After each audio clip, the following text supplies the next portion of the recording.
Welcome to another Founder Wisdom Pod with Doug Miller. He is the co-founder at Zero Labs. He's also the director of market development at Energy Peace Partners. We're going to talk about digitalizing energy transition, and everything between. This podcast is presented to you by podfire.com. If you want to start your podcast, if you want to scale it, monetize it, go to podfire.com. Doug, welcome to the pod. Tell me a bit more about yourself and what you're up to nowadays. Yeah, well, thanks for having me, Charles. It's great to be here. So just very briefly about myself, I'm a systems entrepreneur in the clean energy space. And what that means in practice is my work is about making clean energy markets work better so that more people can engage so that we can ultimately achieve the energy transition and move to a world where our power sector is decarbonized. And currently, as Charles mentioned, I work as a co-founder of Zero Labs, which is a clean energy software startup, which I'll share a little bit more about today, as well as a director of market development at Energy Peace Partners, which is all about expanding clean energy finance to sub-Saharan African countries primarily, but fragile states more widely. I'm based in Washington, D.C. Last thing is my background is in behavioral science, open source tech, and essentially my focus has always been about how do we make the energy transition and climate action more widely the path of least resistance for decision makers, from policymakers to business leaders.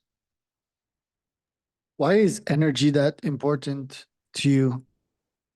Yeah, well, first and foremost, as we think about the climate problem and how we need to reduce the risk of climate change, the power sector or the energy system is more widely the largest source of emissions. And so essentially, as I think about it, for those especially listening in who aren't focused on sustainability topics more widely, right now, we know we need to change the ingredients that power our energy system because the ingredients we're using are polluting too much.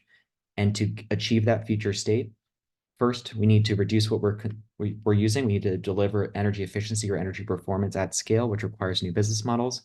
And then once we reduce the demand that we need to switch over to renewables, we need to change the ingredients so that we're not polluting carbon as we go through our daily lives and run our businesses and so forth. As the saying goes, people want cold beer and hot showers, and we need to make sure we can deliver that and more while not polluting. And how are you contributing to fix that problem on a day-to-day basis? Yep. Well, I started in the energy efficiency world when I was at RMI, Rocky Mountain Institute. And more recently, I've been focusing mainly on how do we decarbonize the power sector, or how do we switch over to clean energy across the electric grid more widely. And I tackle this from two fronts based on the two roles I talked about at the beginning. And so on one end, it's about with my startup Zero Labs, it's about how do we digitize clean energy so that it's one, easier for anybody, whether it's a multinational corporation or a small, medium-sized enterprise, to procure clean energy, to show your demand signals and help essentially make clean energy more profitable, while also making it easier to verify that you procured clean energy for any marketing needs, for any climate-related disclosures or reporting needs you have as a company, et cetera. So in other words, providing an easy button for clean energy achievement and reporting. Then on the other side, the work at Energy Peace Partners is all about how do we expand the clean energy market so that we make sure we don't continue to overlook the places that are most exposed to climate risk.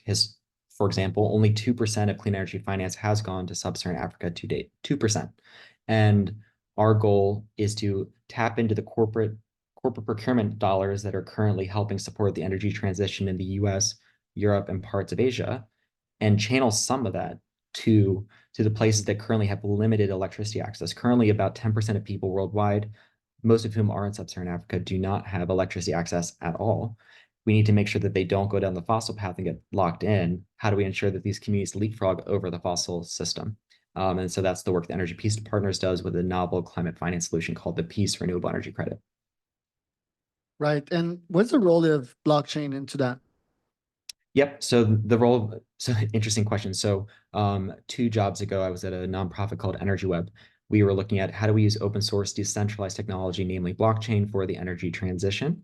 That was the whole reason for being for that nonprofit. And my portfolio was looking at the role of blockchain technology specifically for clean energy markets, making our grid greener. And it was a lot of learning over the course of several years and engaging with utilities and energy companies where it became clear where blockchain is useful as at least it relates to the energy sector is essentially scenarios where multiple parties need to know information about a given thing that happened with the grid. So, for example, if multiple parties need to know, did this unit of energy, a megawatt hour of electricity, get decarbonized because a company wants to claim that for their reporting and maybe they want to show their customers or their investors that information. That's where it may be useful. So you can have that bulletproof audit trail. It also more widely can be useful for, say, the entities called grid operators that manage the electric grid to know, is this battery in fact reliable? Has it demonstrated that it does deliver storage when and where the grid needs to tap into storage because it's maybe less windy or less sunny than we thought it would have been for the next 15 minutes? And so this technology is really helpful under the hood of other software applications to, again, verify that the thing happened that you want to check if it happened, where multiple parties need to know. And my Zero Labs, the way that we use it specifically is currently there are about 45 renewable energy tracking systems. It tends to be one per country or one per region of country around the globe. Some developing countries all follow one larger standard. And essentially what we do is and a problem that we're solving is we can help companies buy clean energy in bulk and then, or help multiple companies engage in a larger clean energy order where we use blockchain essentially as the bridge between these older software platforms or databases and show that you own a piece of this larger order. And so this is a really helpful tool because that means that these smaller entities don't have to hire a larger entity to buy clean energy. They can just kind of opt in. At the same time, they get the full audit trail that they can stand behind a claim that, yes, I did buy clean energy. I'm part of this larger order. Here's the proof as evidenced by this blockchain event. What you're up to nowadays with Zero Labs? Who are your clients? How do you make money? Yep. So in terms, I'll start with maybe the second question. So the way that we make revenue is we have a two-pronged business model. On one end, it's a software subscription. So essentially, we target multinational corporations where we partner with a company. We say to them, we can help you manage and get a bird's eye view of your clean energy adoption across your offices, your data centers, your factories, et cetera. And so they can then see, great, we've achieved X% renewable energy adoption. We help them manage the data from these things called energy attribute certificates. That's essentially the receipt that shows you bought clean energy. We help them manage that. We then also, with our subscription, help them engage with their suppliers and their customers to say, hey, supplier A, I want you to show me the proof that you're buying clean energy so I can reduce my emissions from my upstream supplies. Or, hey, customer A or B, I want to show you that your use of my product is carbon free because I'm buying clean energy based on your use, because I want you to buy my product, not my competitor's product. And so our subscription helps them manage all that from one place where they can feed it into their own supplier portals, their own apps and software platforms, et cetera. So it can be integrated. And then to date, we've deployed, for those who are familiar with these metrics, we've helped over 2,000 small, medium-sized buyers so far through strategic partners procure over 200,000 megawatt hours of clean energy around the globe in about 10 countries.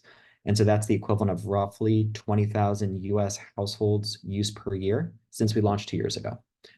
So we've gotten some traction, and the next stage is to essentially expand our presence among multinationals. How much percent of brands engage into greenwashing nowadays? So I think it's hard to measure exactly what that would be, and the definition of greenwashing varies from case to case. Just for a level set with the group, what greenwashing means is either that a company uses misleading information about how much they've actually done to decarbonize or reduce the environmental impacts of their work, or that they sell a product as green, but it's kind of dubious what they've actually done. There's not really a data trail behind it, or that they try to distract you with the work that they normally do with a splashy green claim. Candidly, this is an issue, and it's one that regulators around the world are addressing. At this stage, I think potentially a bigger issue, and one that augments or amplifies the issue of greenwashing, is that too few companies are actually taking environmental action, and or too few are talking about what they're actually doing. And so I would argue that the bigger problem currently is that this notion of both green hushing, companies not talking about the good stuff they're doing because they don't want to get canceled, and two is, and that's from the political right, candidly, typically, and or certain types of nonprofits, so it can come from both directions. And then secondly, green hesitancy. That companies are under the impression they have to have a perfect strategy. They have to everything lined up and approved by all these third-party consultants and auditors before they take one step forward. And that actually is reducing action because you could take incremental steps without having a perfect plan from the outset. But this is delaying action when we don't have time on our side. You doing some lobbying in Washington, or you're just there because it's a cool place? Well, I'm not a lobbyist, but the work that I do does involve some education. And so in various public dockets, for example, I contribute comments to inform different discussions going on, whether it's from the new SEC climate related disclosure rule. So to the if you're familiar with the FTC, their green guides, essentially consumer protection rules on what green claims look like in the United States, and then similar dialogues happening at both the European Union and then among even industry standards, which is a bit different, but it kind of feels like a similar type of work. And so, yes, involved in these types of discussions. At the end of the day, the arguments that I make in the shoes that I wear essentially is all about how do we reduce barriers and increase incentives for the most companies possible to invest in decarbonizing their work. So lots of times people are focused on kind of making the perfect the enemy of the good. And here what I do is focus on how do we make it as easy as possible for the most companies to engage in these markets and support power sector decarbonization, help address or reverse ecosystem loss, and so forth. You still engage in research nowadays?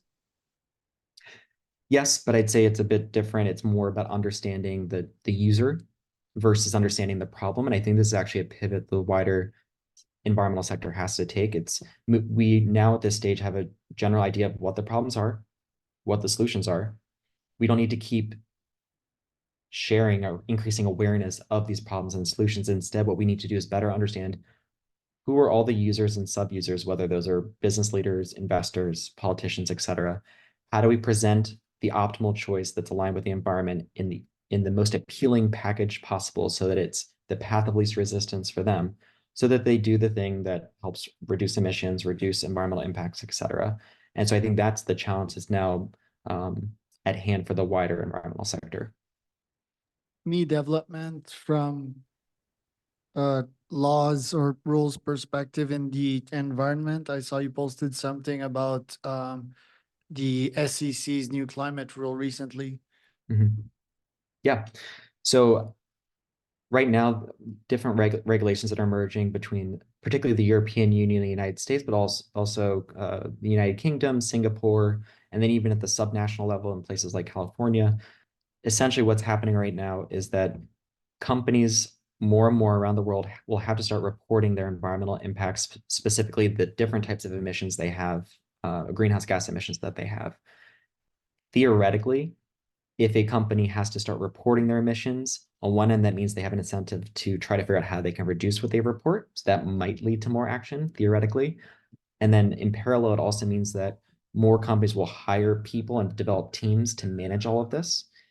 There is potentially, though, a gap in the thinking where, again, to my prior point, we need to make sure we develop tools that make it easy to take action because we can't assume that just providing more information or increasing more awareness of the volume of pollution will lead to different outcomes.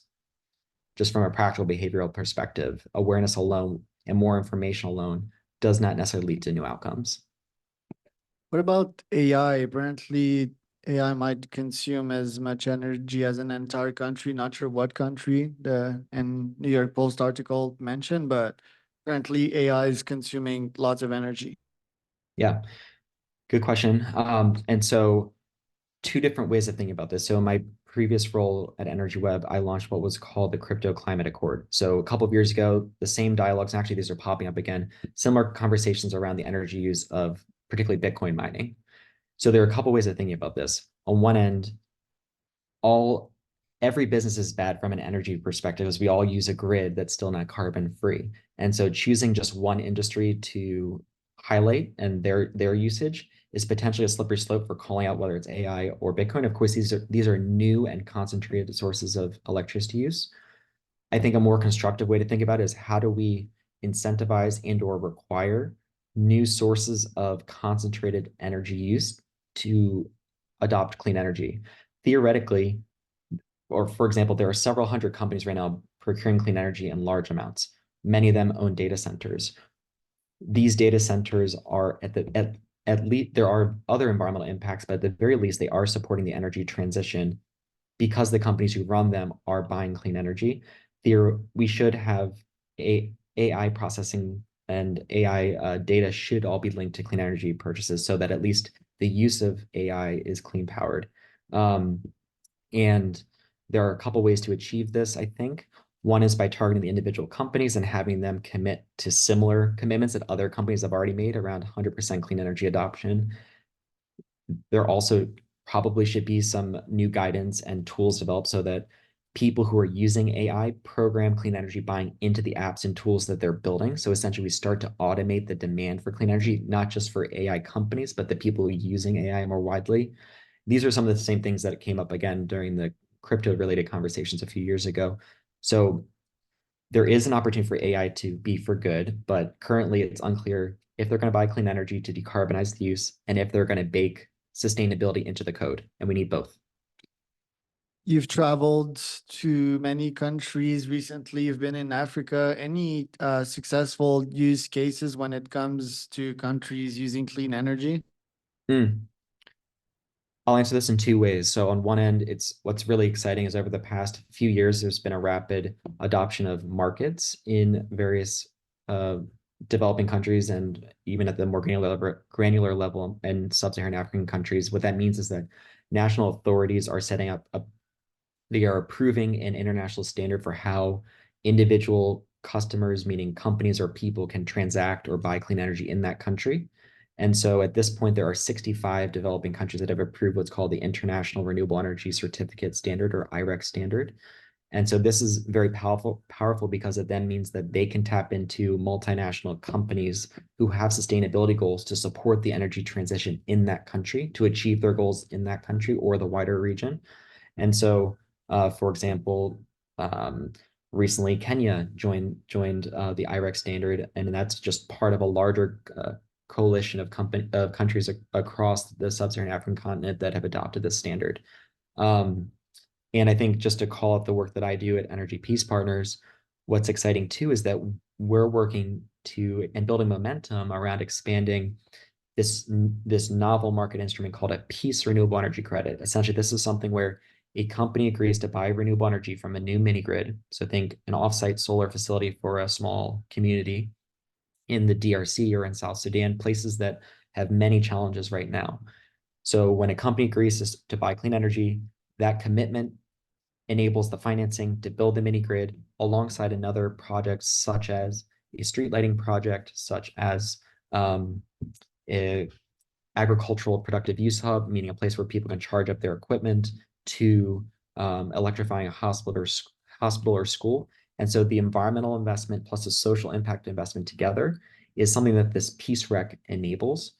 And so this is a powerful tool because it fits within the way that companies are thinking about their climate goals and their greenhouse gas emissions, but it also delivers this additional social impact alongside it.